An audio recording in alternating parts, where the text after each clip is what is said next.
بسم الله محكمة وينو فرنتها ninkan waa xasaacada oo laptopkii qaraxa ku raraa gacantiisa ku wada ninkaas saddexaad Cabdiwali wuxuu markaan weydiinay wuxuu noogu sheegay inuu yahay nin la shaqada ku cusub oo la shaqaaleyn rabo maxkamaddu waxa ka codsanayo gabadhoodii aan ku raacsan saaxiibkay in Maxamed Cabdi Cilmi apologies laga siiyay inta xaq darrada oo ku xiray maxkamadda xorriyadiisa soo celiso wax laga sheegay malahan eeda labaad iyo midda saddexaad waxba laga sheegin waana la cadeyn kari waayay eeda al-shabaab ahna ayadana sidoo kaleeto waa la cadeyn kari waayay sidaas darteed waxaan codsanaynaa in xorriyadiisa loo soo celiyo mudana gudoomiye waxaan codsanayaa in muwaadinkaas la sii daayo haddaynan jirin dembi kalaantood oo loo heesto mana jiro dembi kale oo loo heesto oo lagu soo eedeeyay waxay tala meel martaa maamulku hagaagaya mujtamacu siduu rabiyo markii la hela garsoor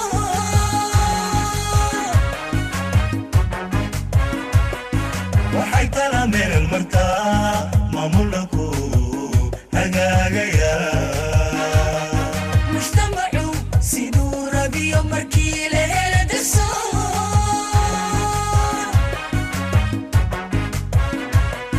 maxkamadda ciidamada qalabka sida shacabku way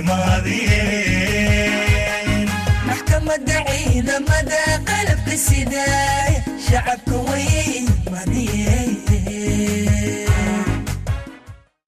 ku soo dhawaada barnaamij gaara oo aan ugu magac darnay weerarkii hawada ee D3 xariijin 159 iyo hufnaanta garsoorka ciidamada qalabka sida Soomaaliya labadii bishii labaad ee sanadkan ayay ahayd markii duulimaadka diyaaradda Daalo D3 xariijin 159 uu qof naftii qarriba isku dhex miidaamiyay isagoo doonaya inuu hawada sare ku xasuuqo 79 qof oo rakaab ah duuliyaha diyaaradda iyo 3 qof oo shaqaalaha diyaaradda ka mid ah hase yeeshee qaraxaasi fashilmay uma noqon sidii ay doonayeen naftii qarribaha iyo shabakadii soo abaabushay ee yoolkoodu ahaa inay xasuuqaan rakaabka diyaaradda islamarkaana uu xirmo garoonka diyaaradaha aadan cadde ee Muqdisho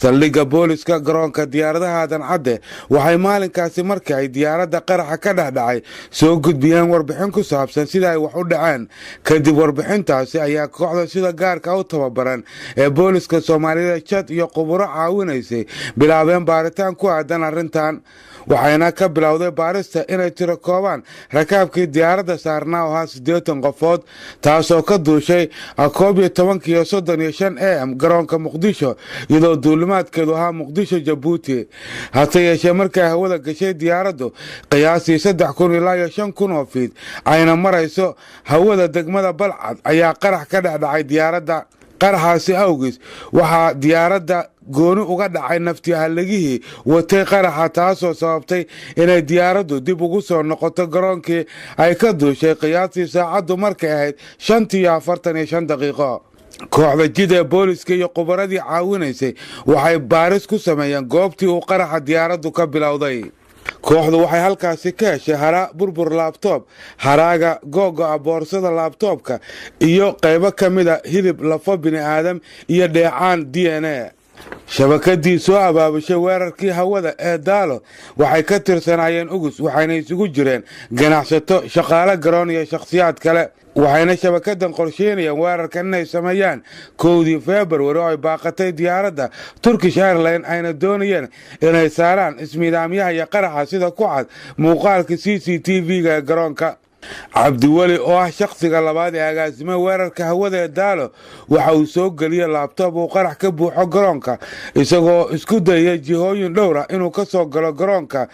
waxaana la socda Cabdiwali nin kale oo lagu magacaabo Xasan Cadde kaasoo aan ka mid ahayn shaqaalaha garoonka laakiin uu Cabdiwali dadka u baray inuu ka mid yahay shaqaalaha hay'adda duulista saadaasha hawada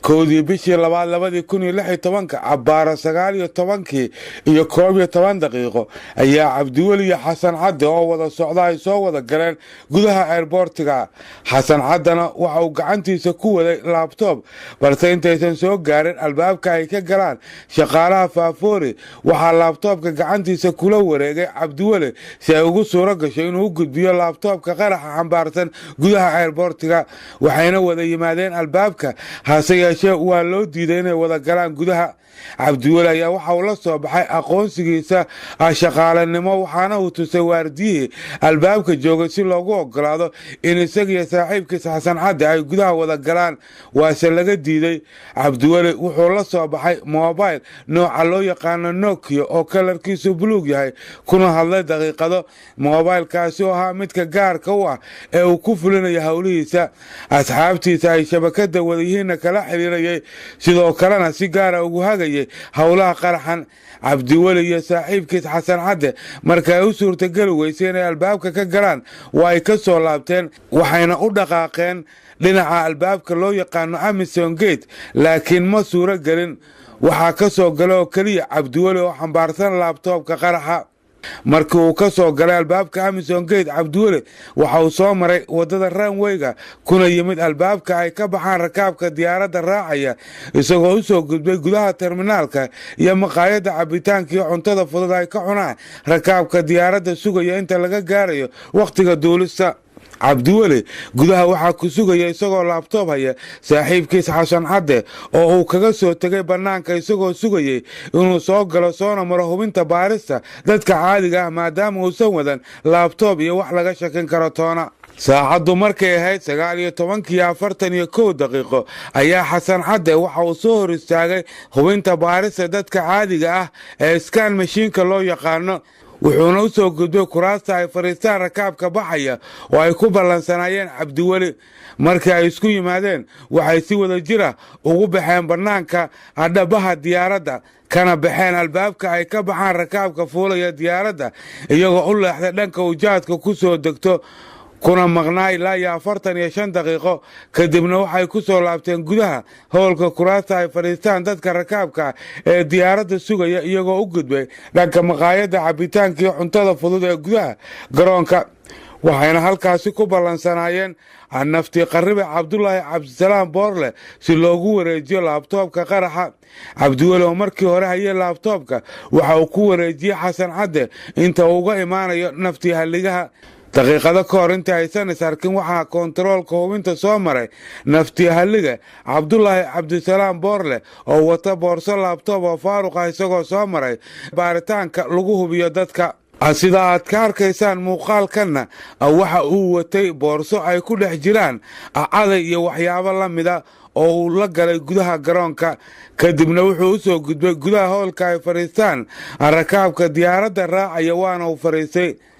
cabdiweli waxa uu ka soo baxay gudaha maqaayadda, wuxuuna soo aaday naftii halligaha oo fadhiya kuraasta ay fadhiistaan rakaabka diyaaradda raaca. kadibna inta u yeeray ayay israaceen, waxaana horreeyey cabdiweli. naftii halligahana waa uu daba socday markay gudaha galeen. cabdiweli waxa uu naftii halligaha u tilmaamay xasan cadde oo haya laabtoobkii si loogu wareejiyo. naftii halligaha waxa uu tegay xasan cadde, waxaana uu kala wareegay laabtoobkii qaraxa, wuxuuna ku xaraysay boorsadii faaruq ahayd. cabdiweli iyo xasan caddena waa ayse soo raaceen, waxayna ka soo baxeen gudaha terminaalka. daqiiqada kadib waxaa baaqatay diyaaraddii Turkish Airways oo maalintaasi la sugaya inay raacaan rakaab uu ka mid yahay naftii halliga cabdulaahi cabdisalaam boorle. cabdiweli maxamuud macow oo ahaa madaxa amniga hay-adda duulista iyo saadaasha hawada markuu ogaaday inay baaqatay diyaaraddii Turkiga ee maalinkaasi oo ahayd taariikhdu 1 bishii 2016 wuxuu fariin qoraaleed u diray agaasimaha guud ee hay-adda duulista iyo saadaasha hawada, waxayna u qornayd fariintu sidan: waxaan helay xog in Turkish Air heshay xog diyaaradeed in la qarxinayo ayna qarisay, markaana ay rabto inay ku saamiso kuweena Jabuutina ay kala wareegta rakaabka. waa xasaasi, only for your report. cabdiweli isagoo raba inuu marin habaabiyo agaasimaha guud ee hay-adda duulista iyo saadaasha hawada ayuu wuxuu qoray fariin qoraaleedkaasi, hase yeeshee ma aysan noqon fariintaasi mid gaarta agaasimaha. naftihaliga cabdulaahi cabdisalaan boorle markii ogaada inay baaqatay diyaaraddii waa uu soo baxay waxaana uu soo istaagay bannaanka waxaa ka hor yimid nin tagsiila ah oo ka shaqeeya bannaanka garoonka diyaaradaha wuxuu la hadlay naftihaliga cabdulaahi cabdisalaan boorle isagoo doonaya inuu qaado maadaama ay baaqatay diyaaraddii uu raaci lahaa hase yeeshee oday boorle waa uu ka diiday inuu raaco laakiin waxaa la hadlay dad aan la arkayn oo taagnaa meel iyaga u muuqata kadibna sidaas ayuu oday boorle ku aqbalay inuu raaco tagsiilihii markii hore uu ka diiday inuu raaco taasoo u muuqatay in la amray inuu aqbalo inuu raaco gaarigaasi maalin kadib markay diyaaraddu baaqatay oo ahayd 2 bishii 2 ee sanadkan 2016 waxaa sidii maalintii koowaad oo kale garoonka u soo galay cabdiweli maxamuud macow iyo saaxiibkiis xasan cadde oo wata laabtoobkii hase yeeshee markaan cabdiweli iyo saaxiibkiis waxay u gudbeen albaabka loo yaqaano miro gate ama albaabka jaadka waana ay ka soo galeen waxayna soo mareen dhabaha diyaaraduhu ay ku ordaan iyagoo ka soo galay albaabka ay ka baxaan rakaabka diyaaradda raacaya cabdiweli waxa uu ku haray gudaha xasan caddana waxa uu soo baxay dibadda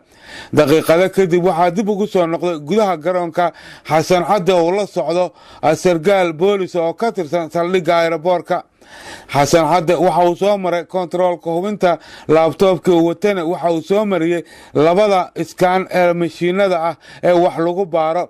iyadoo shaqaalaha mashiinadaasna aysan qaban qaraxyadaasi la dhex marsiiyey sababo la xiriira feejignaan la'aan iyo taxadar xumo iyadoo ay jirto khibrad la'aan la xiriirta aqoontooda qaraxyada oo aan gaarsiisnayn heer ay qabtaan qarax dhagartan oo kale loo diyaariyey laabtoobka qaraxa uu ku xirnaa waxyaabaha ku jiray waxaa ka mid ahaa sida uu caddaynayo mashiinkii la dhex marsiiyey bateri aan hayn kii loogu talagalay oo 9v ah qarxiyo baaruud ama detonator market waxa loo yaqaano fiilada isku xiraysa qarxiyaha iyo bateriga godka cd-ga oo ay ka muuqato baaruud ama waxa loo yaqaano color organic explosive xasan cadde markii laabtoobka sidaas uu qaraxu ugu xiran yahay la soo gudbay wuxuu yimid maqaayadda cabitaanka iyo cuntada fudud oo ku sugaya cabdiweli markii ay isu yimaadeen 2 xidiglihii waa uu ka haray cabdiweli iyo xasan caddana waxay wada galeen gudaha maqaayadda daqiiqada kadib waxaa soo galay maqaayadda naftihalige cabdulaahi cabdisalaan boorle oo sidii 1 bishii 2 2016 oo kale u soo wada maray baarista isagoo wata boorso laabtoob faaruq ah oo aan ku jirin wax laabtoob ah gacantana ku watay ul baakoorah isagoo soo maray mashiinada wax lagu baaro waxaana uu furay xitaa suunkii u xirnaa markii uu dhex maraya mashiinka wax lagu baaro kadibna waxa uu suunkii u xurtay sida macawista loogu xirto isagoo aan dhex marin meelaha loogu talagalay surwaalka in la dhex marsiiyo suunka wuxuuna soo aaday halka ay ku wada ballansanaayeen cabdiweli maxamuud macow waxayna isaga hor yimaadeen maqaayadda cabitaankii cunnada fudud iyagoo halkaasi ugu dhiibay ismiidaamiya cabdulaahi cabdisalaan boorle laabtoobkii qarax ahaa taliyaha ciidanka booliska Soomaaliyeed Generaal Maxamed Sheekh ayaa iiga waramay siday ugu guuleysteen baarista arintaasi booliska Soomaaliyeed mar haddii xaalad dhacdo marka hore booliis ahaan goobtii shilka ka dhaca la tagaa waxaa la qiimeeyaa sida xaaladda ay u dhacday marka isla markiina waxaa la helaa warbixin hordhaca oo ku saabsan in fal dhacay kadib waxaa loo gudbaa qaabkii kale oo ahaa falkan dhacay muxuu noqon karaa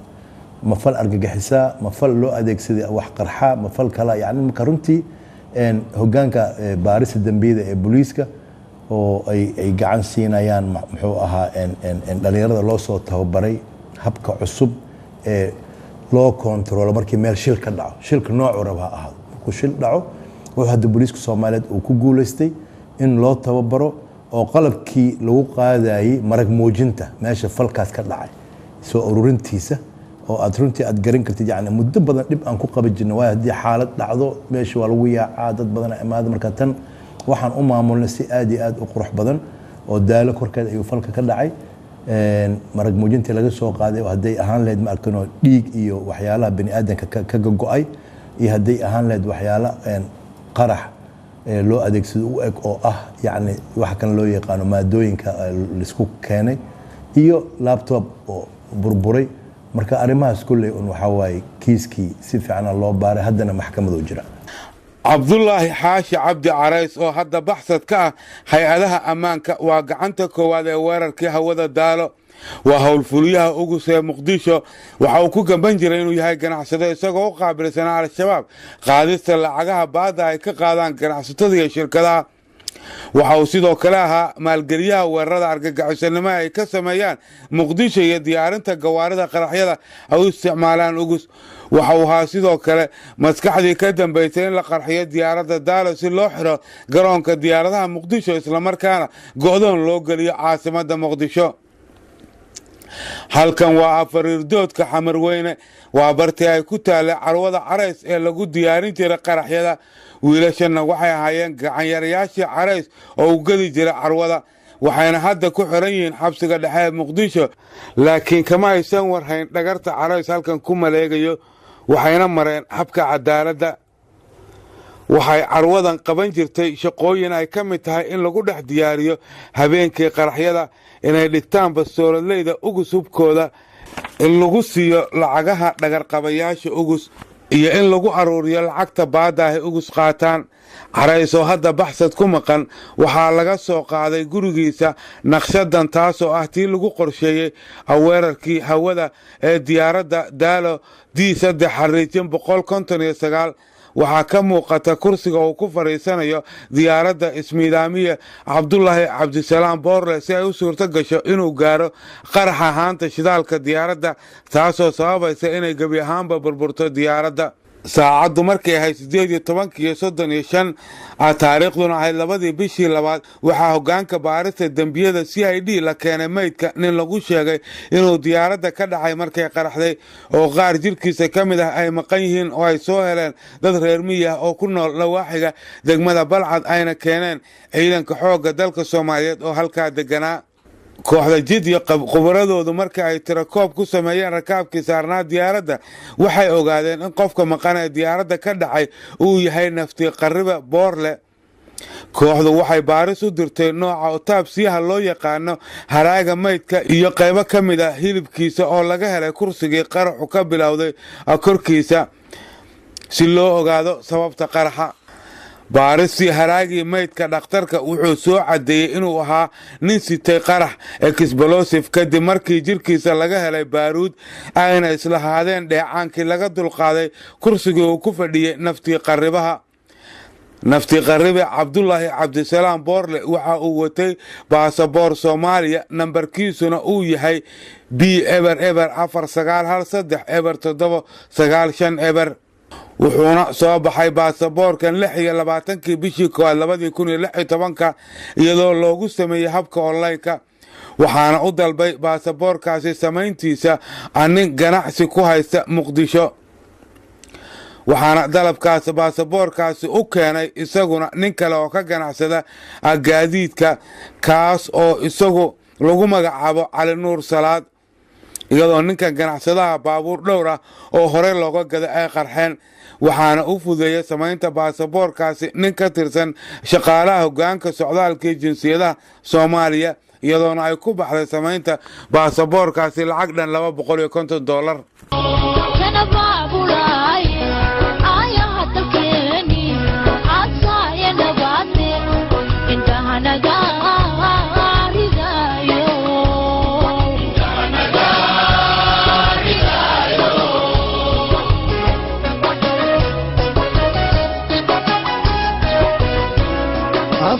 دعيتنا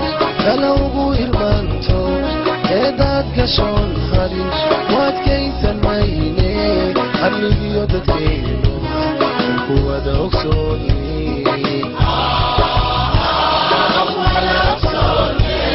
jenaraal cabdulaahi gaafo maxamuud taliyaha hogaanka socdaalka jinsiyadaha Soomaaliya ayaa ka warbixiyay dhinacooda sida baasaboorkaasi xafiiska socdaalka uga baxay isagoona taliyo cadeeyay inay shuruucda ku bixiyeen baasaboorka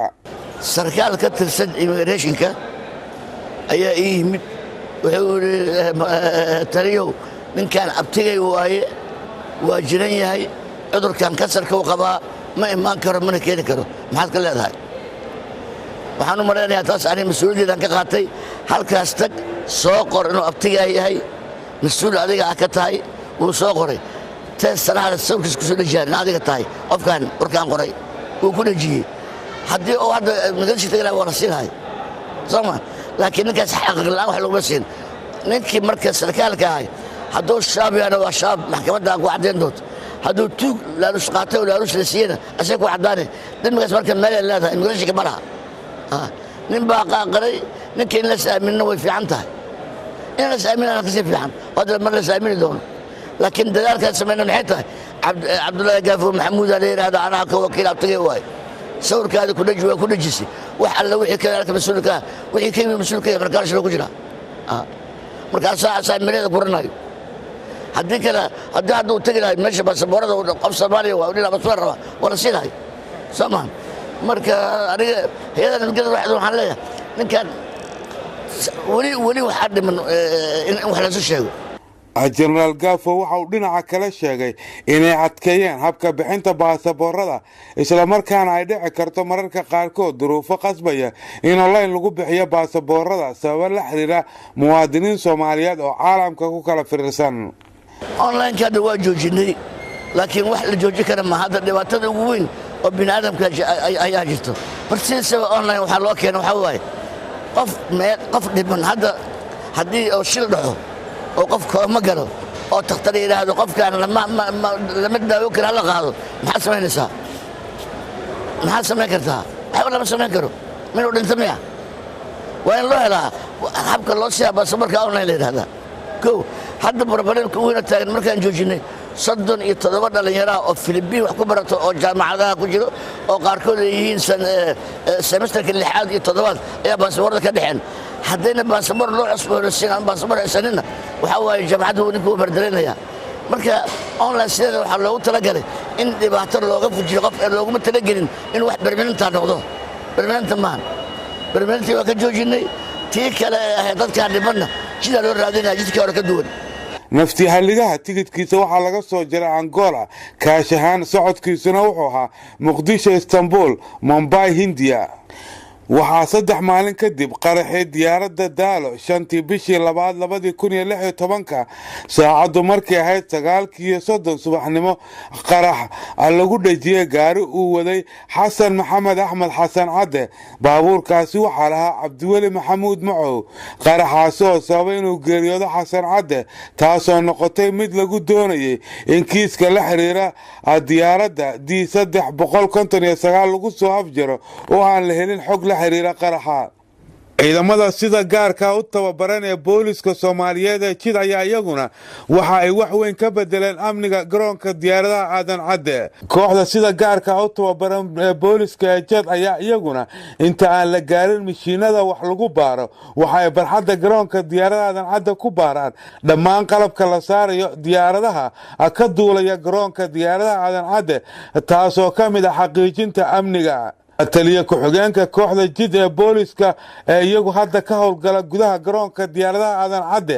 ayaa isna iga waramay isbedelada ay ka sameeyeen gudaha garoonka dhinaca amniga sida haddii aan kaaga waramo booliiska uga sameeyay horumarka waa si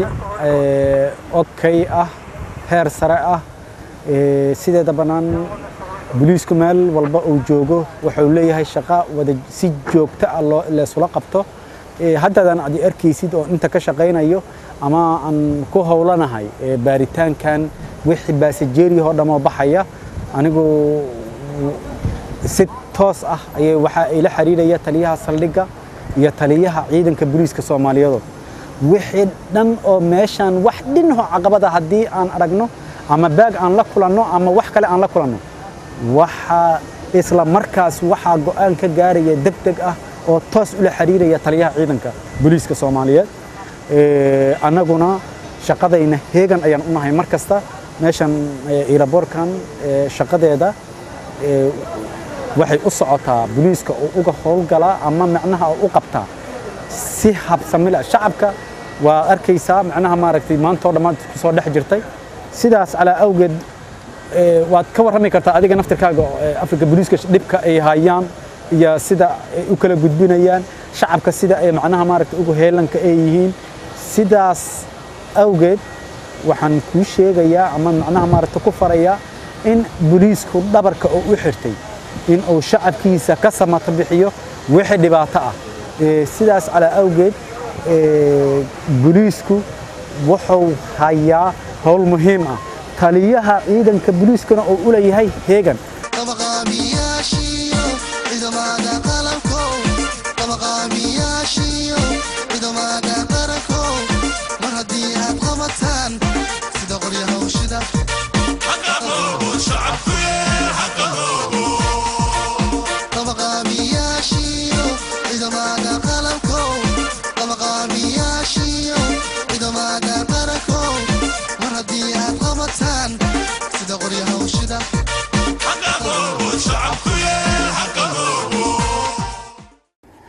halkan waa hoyga uu ku noolaa Cabdiweli Macow waana barta uu ku diyaarin jiray dhagarta garoonka isagoo gurigan ay ugu imaan jireen horjoogayaal ugu soo oo la diyaariyay mu'aamarada qaraxa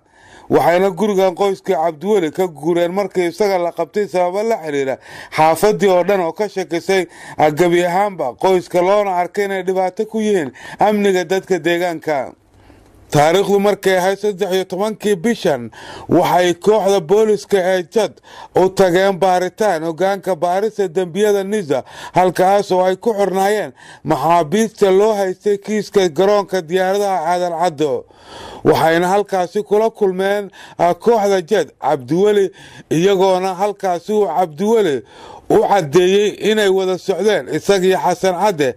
kadib markii Xasan Cadde uu sheegay inuu doonayay in laabtoob uu dhibo wiil adeer yahay oo jaamacad ka dhigta dalka Hindiya oo rabo in laabtoobkaasi loo dhiibo nin la yiraahdo Cabdullaahi Cabdisalaam Boorle kaasoo uu sheegay inuu san aqoon u lahayn asay shows bare Xasan Cadde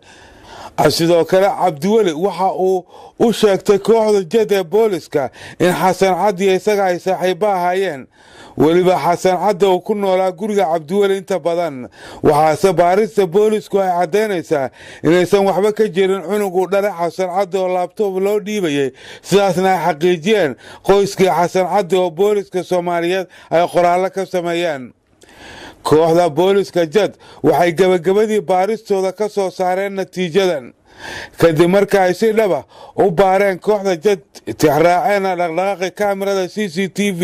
ee ku xiran garoonkii hareerihiisa arkeen qaabka qaraxa diyaaradda uga dhaxdhacay xog ururin badanna sameeyeen ay u soo baxday in Cabdullaahi Xaashi Careys iyo Cabdiweli Maxamuud Macow ay ahaayeen kuwa abaabulay qaraxa diyaaradda Daala D3 xariijin 159 maxkamadda ciidamada qalabka sida ee Soomaaliya darajadeeda koowaad ayaa la hor keenay eedeysanayaashan oo tiradoodu ay dhantahay 14 iyo eedeysana maqana oo gal dacwadeedkiisa isna la keenay maxkamadda taariikhdu markay ahayd 19 bishii afraad ee sanadkan waxayna maxkamaddu maalinkaasi dhageystay kiiska eedeysanayaashan iyadoo ugu dambeyntiina gudoomiyaha maxkamadda darajada koowaad gaashaanle sare Xasan Cali Nuur Shuute ku dhawaaqay in maxkamaddu xiran tahay marka kiiskan la dhageysan doono kadibna eedeysanayaasha waxaa loo wareejiyay xabsiga dhexe Muqdisho 22 bishii shanaad ayaa haddana mar kale la dhageystay kiiska eedeysanayaasha iyadoo xafiiska xeerlaalinta maxkamadda ciidamada qalabka sida Soomaaliya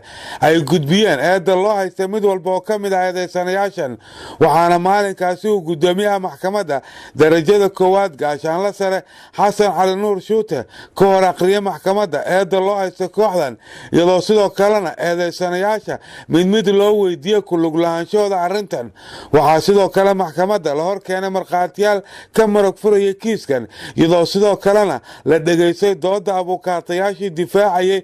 eedeysanayaasha oo iyaguna halkaasi ka jeediyay doodooda maxkamaddu waxaa ka codsanaya gabadhoodii aan ku raacsan saaxiibkay in Maxamed Cabdi Cilmi apologies laga siiyo inta xaq darrada oo ku xirnay maxkamadda xorriyadiisa soo celiso wax laga sheegay malahan eedda labaad iyo midda saddexaad waxba laga sheegin waana la cadeyn kari waayay eedda al-shabaab ahna ayadana sidoo kaleeto waa la cadeyn kari waayay sidaas darteed waxaan codsanaynaa in xorriyadiisa loo soo celiyo mudana gudoomiye waxaan codsanayaa in muwaadinkaas la sii daayo haddaynan jirin dembi kalaantood oo loo heesto mana jiro dembi kale oo loo heesto lagu soo eedeeyay maxkamadda ciidamada qalabka sida iyadoo dhuuxaysa nuxurka dacwada kana baaraandegaysa eedda mugga weyn ee lagu soo hoogay eedaysanayaashan waxay dib u mudaysay mar kale dacwadda loo haysto eedaysanayaasha si loo helo caddaymo dheeriya 24kii bishii shanaad ayaa mar saddexaad la isugu soo laabtay maxkamadaynta shabakadda weerarka hawada waxaana maalinkaasi la hor keenay maxkamadda dhaqdhaqaaqa CCTV-ga iyadoo kooxdii ku howlanayd baarista kiiska Najid si faahfaahsan ugu sharaxday maxkamadda iyo dadweynihii ka soo qayb galay dacwadda sida ay wax ugu dhaceen gudaha airportiga kahor qaraxa iyo shaqada ay qabteen Cabdiweli iyo Xasan Cadde waxaa sidoo kale halkaasi su'aalo ku weydiiyey saraakiishii baaray kiiskan abukaatayaashii u doodaya eedaysanayaashan oo tiradoodu gaaraysa 14 abukaate intii uu socday dhageysiga dacwadan waxay maxkamadda ciidamada qalabka sida u yeertay Hakan Aydin oo ah madaxa amniga shirkadda Faafoore ee ka howlgasha garoonka diyaaradaha Aadan Cadde isagoo wax laga weydiiyay aqoonta dadka ku shaqeynaya iskaanada airportiga Hakan ayaa isku difaacay inay tababar ku filan siiyaan shaqaalahooda inta aysan u dhiibin shaqada mashiinka isagoo maxkamadda hor keenay shahaadooyin ay siiyeen shaqaalahooda oo ku saabsan aqoonta ay u lahaayeen shaqada loo dhiibayay Hakan ayaa ku dooday shaqaalaha ka shaqeeya shirkadda Faafoore inay dhammaantood soo maraan hubinta xagga amniga ee hay'adaha ammaanka dowladda Soomaaliya ugu dambeyntii 30kii bishan shanaad ee sanadkan 2016 ayay maxkamadda darajada koowaad ee ciidamada qalabka sida Soomaaliya go'aan kama dambaysa ka gaareen dacwadda loo xiriirta qaraxii Daalo waxaana go'aanka maxkamadda ku dhawaaqay gaashaanle sare Xasan Cali Nuur Shuute ujeeddo xukun maxkamadeed taariikhdu markay ahayd 24kii bishii shanaad 2016 maxkamadda ciidamada qalabka sida waxay u fariisatay dacwad ciqaabeedkii loo haystay eedaysanayaasha kala ah 1 Cabdiweli Maxamuud Macow 49 jir ah ina Faadumo Xaaji Nuur ku dhashay Xamar kaas oo lagu soo eedeeyay in asagoo madax ka ahaa amniga hay'adda duulista iyo saadaasha hawada ee Aadan Cadde Airport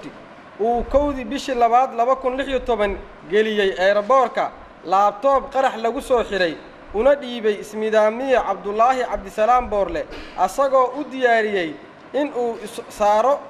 Turkish Airways oo maalintaas lahayd duulimaadka Muqdisho Istanbul si uu isugu qarxiyo balse ay baaqatay maalinkaasi diyaaradda Turkish sidoo kale labadii bishii labaad 2016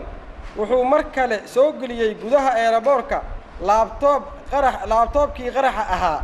una fududeeyay ismidaamiye Cabdullaahi Cabdisalaam Boorle inuu la raaco diyaaradda D3 159 oo lahayd duulimaadka Muqdisho iyo Djibouti oo ay saarnaayeen rakaab 84 qofood ah taasoo keentay inuu isku dhex qarxiyo ismidaamiye Cabdullaahi Cabdisalaam Boorle xilli ay maraysay hawada sare ee degmada Balcad waxaa sidoo kale lagu soo eedeeyay Cabdiweli inuu ka tirsan yahay ururka Al-Shabaab 2 Carays Xaashi Cabdi ina Sareedo Maxamuud Maxamed oo maqana ah waxaa lagu soo eedeeyay inuu ka tirsan yahay ururka Al-Shabaab uuna ahaa gacantii koowaad ee soo abaabushay isla markaasna maalgelisay qaraxii diyaaradda Daalo Airline oo loo adeegsaday laptop lagu soo xiray walxaha qarxa maxkamaddu markay aragtay eedii xeeraalinta ciidamada qalabka sida oo ku xusneed qodobada 221 297 iyo 255 xeerka ciqaabta Soomaaliyeed iyo qodobka koowaad xeerka ciqaabta ciidamada qalabka sida maxkamaddu markay ay tixraacday dhaqdhaqaaqa muuqaalada ay duubeen kaamiradaha qarsoon ee ku xiran airportka Aadan Cadde oo uu ka dhex muuqday Cabdiweli Maxamuud Macow oo wata laptop qaraxa kuna jira gudaha airportka Aadan Cadde maxkamaddu markay aragtay dambi muujinta ah naqshada lagu qorsheeyay fulinta qaraxa diyaaradda oo laga soo helay guriga Carays 2 dukumiintiyada loo soo gudbiyay maxkamadda oo isugu jira cadeemo laga qoray maragyada iyo shahaadooyin muujinaya aqoonta shaqaalaha ku shaqeynayay iskaanka maxkamaddu markii ay dhageysatay doodii u dhaxaysay dhinacyada xeer ilaalinta ciidamada qalabka sida iyo qareenada difaacayay eedeysanayaasha maxkamadda waxa u cadaatay in cabdiweli maxamuud macow labo carees xaashi cabdi oo maqano ah ay wada yihiin dembiilayaal galay dembigii lagu soo oogay waxayna ku xukuntay maxkamaddu xabsi daa'in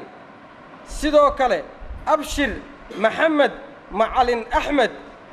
safiyo cabdulaahi xasan cali maxkamaddu waxay ku xukuntay min 4 sano oo xabsi ciidan ah liibaan maxamed yalaxow cumar muxudiin xuseen qoorey maxamed cabdi cilmi waxay ku xukuntay min 1 sano oo xabsi ciidan ah bashiir cabdulaahi afrax cali nuur salaad diiriye aadan daahir shiikhow waxay ku xukuntay min 6 bilood oo xabsi ciidan ah maxkamaddu waxay xabsiga ka sii daysay eedaysanayaasha kale ah cumar macalin calasow cali maxamuud cabdiraxmaan cabdulaahi cabduqaadir abuukar ismaaciil maxamed xirsi faarax khaliif cali maxamed haddii aan loo haysan dembi kale ciddii aan ku qanacsanayn xukunka maxkamadda waxaa u furan racfaan wabilaahi towfiiq maxkamadda ciidamada qalabka sida shacabku way mahadiyeen maxkamadda ciidamada qalabka sida shacabku way mahadiyeen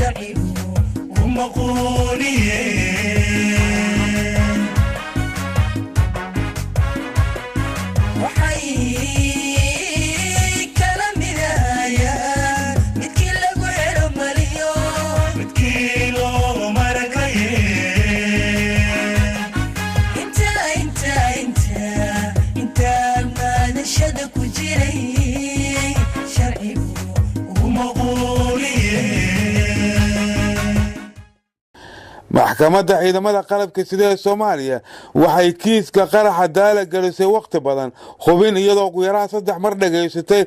dooda dacwadan si loo gaaro hufnaan cadaaladeed waxaana go'aanka maxkamadda uu noqday mid ay si weyn u soo dhaweeyaan dadka Soomaaliyeed iyadoo weerarkii fashilmay ee diyaaradda daalana uu ahaa mid Soomaali oo dhan saameeyay lana doonayo in lagu xiro garoonka Muqdisho wasiirka amniga ee Soomaaliya Cabdirasaaq ayaa guul ku tilmaamay sida kiiskan ay ugu guuleysteen baaristiisa hay'adaha amniga dawladda Soomaaliya loona geeyay cadaalad arrintaas waxaa ka soo baxay koleyt report weyn oo laga soo saaray xeer ilaaliyaha aniga shalay buu ugu soo wareejiyay reportkii aniga iyo wasiirka dawladda hawada ama aviationka ayaa loo baahan yahay marka inaan warqad ku xirno oo aan mar dhow soo bandhigno wixii soo baxay qaladaad badan waa soo baxeen dhinaca amniga airportka ah tallaabooyin fiican oo aan qaladaadkaas ku saxaynana waa qaadnay waxaan rajaynayaa inaan reportkaas waxaan ugu talagalnay in yacni kalsooni shacabka Soomaaliyeed aan gelino kow inaan kalsooni gelino oo dadka ka imaanayo dibadda ama diyaaradaha ahaadaano airlineska kale ta imaanayo inaan kalsooni gelino si ay duulimaadyadooda dib u bilaabaan marka dhawaan waxaan soo bandhigi doonaa wixii ka soo baxay reportkaas isagoo qoraal ah ayaan meediyahan waa la hadli doonaa waana soo bandhigi doonaa marka waa dhammaystiran yahay dad badanna waa loo xirxiray kolley waa la socotaan gaabis jiray meelo badan oo ay ka jireen maxaa la yiraahdaa habacsanaan badanna waa la tilmaamo oo iyadana u baahan in la saxo waana saxnay waxaan midda ugu weyn oo samaynayna waxay ahayd inaan hal qof oo coordinationkii amniga ama isku xirkii iyo isku dabaridkii amniga aeroboortka inaan hal qof mas-uuliyaddaas aan siino halkaas qofna ay yacni la shaqeeyaan hay-adaha kaleeto oo meesha amniga ee ka wada shaqeeya aeroboortka inay halkaas qof ay u report gareeyaan maxkamadda ciidamada qalabka sida ayaa noqotay garsoor ay shacabku mahdiyeen dambiilayaashuna ka baqaan in la horgeeyo iyadoo lagu ammaano inay ku sifowday cadaalad iyo hufnaan taasoo keentay in madaxweynaha jamhuuriyadda federaalka soomaaliya uu ku abaalmariyo dalacaad min hal darajo ah labada guddoomiye ee hogaamiye maxkamadda ciidamada qalabka sida iyadoo loogu xiray darajooyinka uu dalacsiiyey madaxweynuhu xafladuu soo agaasimay taliska ciidanka booliska soomaaliyeed ayna ka soo qayb galeen talisyada ciidamada qalabka sida ayaa taasoo lagu qabtay akadeemiyadda jenaraal kaahiye iyadoo talisyada ciidamadana ay si wada jira ugu xireen darajada guddoomiyaasha maxkamadda ciidamada qalabka sida ee soomaaliya waxaana ka hadlay xafladaasi taliyaha ciidanka booliska soomaaliyeed jenaraal maxamed sheekh xaamud waxaa maanta sharaf weyn noo ah haddaynu nahay ciidamada qalabka sida kala duwan oo runtii hoos imaada maxkamadda ciidamada qalabka sida in maanta aan ku soo wada dhoweyno saraakiisha madaxda ka ah maxkamadda ciidamada qalabka sida kulliyadda jenaraal kaahiye runtii kulliyaddaano loogu bartay in ay soo saarto rag difaaci kara waddanka oo uu ugu horeeyo madaxweyne xasan sheekh maxamuud meeshii lagu doortay ay tahay xildhibaanada sidaasoo kale xildhibaanada 275 hadda maanta hogaaminaya dalka ayagana meeshaana lagu doortay xaruntaan maanta aan joogno waxaa maanta sharaf gaar ay u tahay sareeyo guuto liibaan cali yarow iyo gaashaanle sare xasan cali nuur shuute ayagana maanta inay meeshaan ay ku qaataan waxaan rabaa inaan halkaan ugu faa'iidaysto anigoo u mahad celinaya madaxa amniga wasaaradda gaashaandhigga sareeyo guuto maxamed xaashi oo asaga wakiilka ah taliyaha xoogga dalka Soomaaliyeed oo safar dibadda ugu maqan iyo taliya-xigeenka ciidanka asluubta iyo taliya-xigeenka nabad sugidda oo intana dibadda ku maqan inaan aniga aan maanta mathilo taliyayaasha asxaabtayda ahaa ayagana ay ila soo dhoweeyaan oo darajadeena aan u xirno marka waxaan rajaynaynaa inaysan darajo booliis noqonin darajada waa darajada ciidamada qalabka sida waaye runtii way naga wada dhaxaysaa saasay maanta ay ku qaateen waxaan rabaa inaan halkaan aan weliba ugu xuso waxaa iyadana maanta sharaf noo ah in ay ku soo biireen ciidanka booliiska Soomaaliyeed tirada halkaas fadhiso aad arkaysaan oo ka baxay jaamacadaha iyo dugsiyada sare iyo dalka gudihiisa iyo dibaddiisaba anugu kalmad kale halkaan igama banaano waxaan rabaa inaan waxaan ku hadlayaa magaca taliyayaasha ciidanka oo runtii iyo wakiisha anagoo ku balansaneen arrintan laakiin howlo qaran awooda dalka dibadda uga maqan maareeyaha guud ee garoonka diyaaradaha aadan cadde jenaraal cabdi ashkir ayaa tan iyo markii loo idmay maamulka garoonkaasi waxa uu sheegay inuu wax badan ka bedelay habka ammaan ee garoonka diyaaradaha garoonku waxyaabo kala duwan baa amniga laga sameeyey inkastoo markii horeba amniga laga shaqayn jiro garoonka amnigiisa uusan xumayn haddana waxyaabo lagu dardaray baa jira waxaa ka mid a marka ugu horeysa waxaa la fariisiyey guddiga la yidhaha guddiga ammaanka garoonka oo iskugu jira qaybaha kala duwan ee garoonka ka howlgala ilaa UN ilaa qaybaha amniga ee kala duwan immigration booliiska nabad sugidda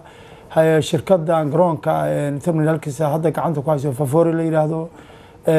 muxuu ahaaye Skama civil aviationka guddi la yiraahdo guddiga ammaanka garoonka oo fariista shir toddobaadle ah baa jira haddii loo baahdana waa laga soo hormariyo ay wax yimaadaan guddigaasa waxay ka arrimiyaan ama ka taliyaan hab u dhaqanka ama habka uu u shaqaynayo garoonka kan ugu habboon fikirada la isku darsadaa fikirada markii la isku darsaday hadday tahay dhanka maamulka iyo hadday tahay dhanka amniga fikirada ay isku darsadaan baa la fuliyaa maxaa ka fulay maxaana ka fulin oo waa talo dadka garoonka ka wada shaqeeya ama qaybaha garoonka uu ka kooban yahay ay isweydaarsadaan wey waxaa kale oo aan wax ka bedelay waxaa la joojiyey oo gebi ahaanba la mamnuucay hubkii lala soo geli jiray garoonka irdaha lagala soo galo garoonka arrintaas waxaan iska kaashino gacan weyn naga siiyey ciidanka amisomta iyo ciidanka kaleeto amniga ka shaqeeyo oo garoonka amnigiisa gacanta ku hay sida booliska iyo nabad sugidda oo kaleeto hubka waxaa lagu soo reebaa irdaha fogfog oo laga soo galayo garoonka yaa lasoo dhigaa hawshaasi waxaa hirgelinteeda qeybta ugu horeysa ka qaatay oo ka kooba ah mas-uuliyiinta ugu sarreeya dowladda ciidanka madaxtooyada ciidanka golaha wasiirada xildhibaanada la socda taliyaasha ciidanka halkaasaa lagu soo reebaa qofku wuxuu soo gelayaa staafkiisa gaarka iyo gaarigiisa gaarka ay soo wato wuu ka adeeganayaa haddii ay dhacdo in loo baahdo qoryana ciidanka amniga ama 2 ama 3 gaari baa lala hadlaa waxaa la sheegaa qoriga noociisa iyo dadka wata waa la soo daayaa marka taas waa ku guuleysanay